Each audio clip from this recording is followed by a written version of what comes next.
It is not democracy that keeps Western nations at war, but armies and the interests now masked behind them. The greatest speech about modern defense was made in 1961 by the U.S. President Eisenhower. He was no left-winger, but a former general and conservative Republican.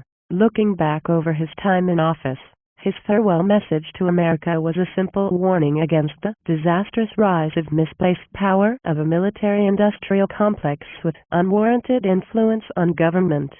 A burgeoning defense establishment, backed by large corporate interests, would one day employ so many people as to corrupt the political system. His original draft even referred to a military-industrial congressional complex.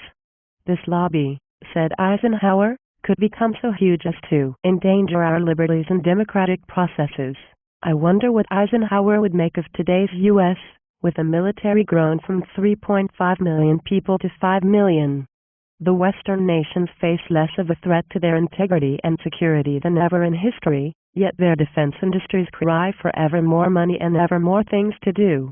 The Cold War strategist, George Kennan, wrote prophetically, "Were the Soviet Union to sink tomorrow under the waters of the ocean, the American military-industrial complex would have to remain substantially unchanged until some other adversary could be invented." Eisenhower's worst fears come true. We invent enemies to buy the bombs.